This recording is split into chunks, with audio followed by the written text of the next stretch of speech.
advisor in 2001 up to 2004, even up to the time of the launching of the Iraq War. I was talking with them.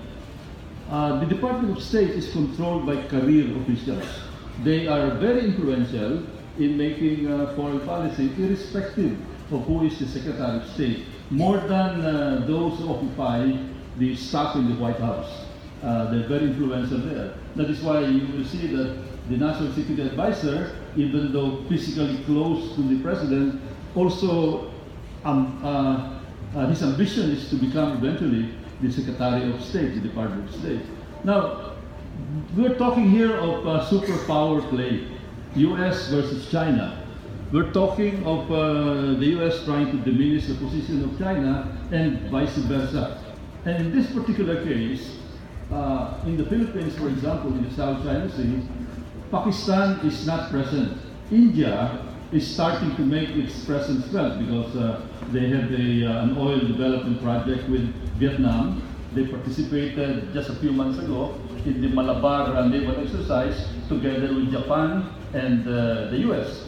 However, Pakistan enters the picture because we in the Philippines, the US also, we look at India as a counter force with respect to the dominance of China, China being assertive. Pakistan enters the picture only in the so-called string of pearls strategy of China.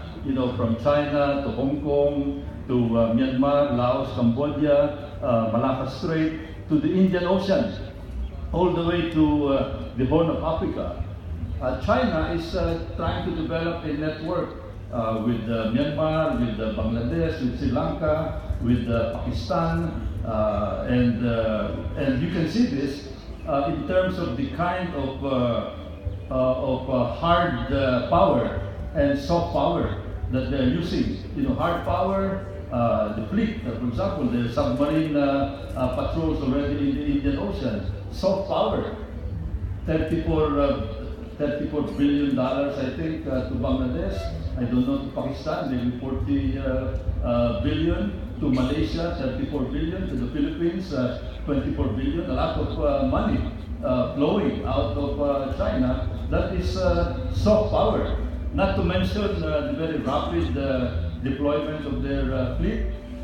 They're constructing a second aircraft carrier. As I mentioned already, they are very dominant because of the artificial islands that are now virtual military bases in the South China Sea. These are the things that will be addressed. And we are not talking anymore of the Pacific area. We're talking of the Indo-Pacific area as far as the balance of power is concerned. And there, Pakistan will play a very crucial role. And since you mentioned China, full Chinese influence is rising both in